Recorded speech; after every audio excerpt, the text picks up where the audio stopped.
Bienvenue chers amis dans notre 5e jour de neuvaine à Saint-Joseph, préparation de cette fête de Saint-Joseph le 19 mars prochain. Aujourd'hui nous continuons à suivre comme fil rouge la prière du pape François. Avec Joseph, le Christ est devenu homme. À première vue, cette expression pourrait nous sembler un peu étrange, voire même un peu douteuse. Et en effet, le Christ ne devient pas homme au sens théologique du terme, puisque le Christ, c'est Dieu fait homme. Donc dès le départ, Jésus, entendons-nous bien, est vrai Dieu et vrai homme.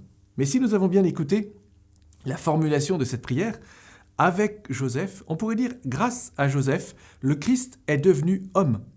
Cet enfant qu'il était est devenu un adolescent et un homme. Et c'est vrai qu'il faut accepter de découvrir que l'incarnation implique que le Christ, d'abord, était embryon, puis petit enfant, puis adolescent, puis homme.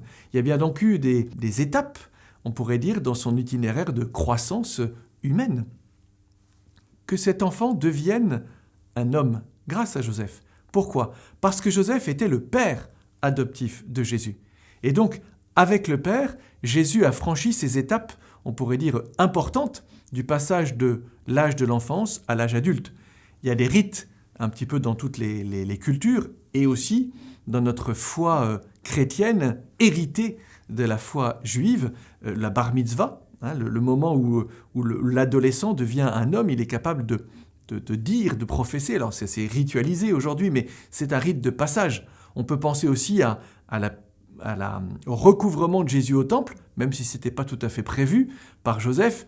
On n'empêche qu'on voit bien que cet enfant, avec son père, ou en tout cas en relation avec son père, a franchi ces étapes. À la synagogue de Nazareth, puisque quand Jésus va à la synagogue de Nazareth, on dit « mais c'est le fils du charpentier, c'est le fils de Joseph ». On ne dit pas « c'est le fils de Marie », on dit « c'est le fils de Joseph ». Nous l'avons vu fréquenter notre synagogue. Donc Jésus a franchi ces étapes grâce à Joseph.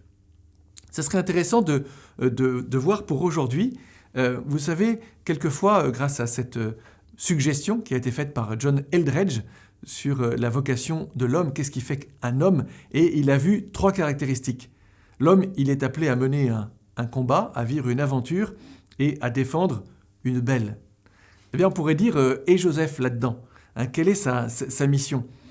Évidemment, c'est toujours difficile de se dire, mais dans l'humanité de Jésus, comment ça s'est organisé ? Effectivement, avec Joseph, Jésus petit à petit a été initié à ce grand combat, on pourrait dire, et c'est vrai que la rédemption du monde, c'est un combat à mener.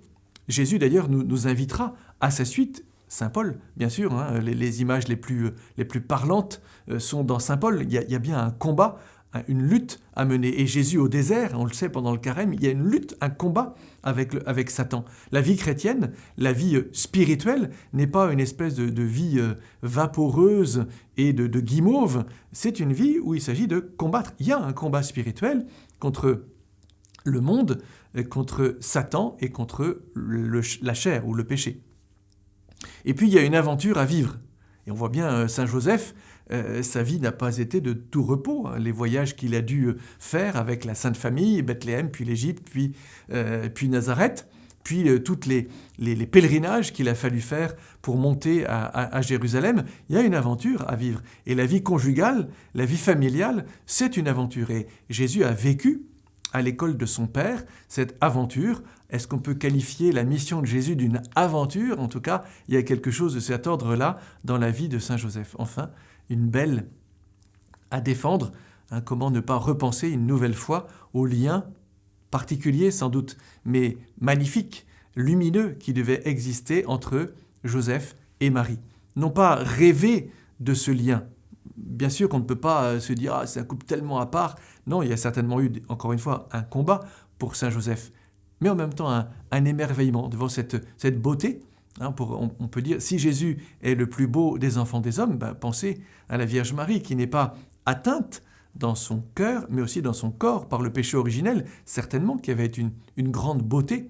Et cette beauté féminine, elle a été confiée de manière toute particulière à Saint Joseph. Et dans sa vocation d'homme, effectivement, il y avait le fait de défendre sa belle pourquoi ne pas penser que Joseph avait aussi sa belle à défendre, et sa belle, c'est la Vierge Marie. Voilà bien, en particulier pour tous les hommes, demandons qu'ils sachent vraiment vivre leur vocation d'homme, et pour toutes les femmes, leur mission, justement, d'aider l'homme à devenir plus homme. Ça, c'est une chose que dit le pape François très souvent. Il dit la vocation de l'homme, c'est que la femme devienne plus femme, et la vocation de la femme, c'est que l'homme devienne plus homme. Ainsi, chacun trouve sa vocation et son bonheur.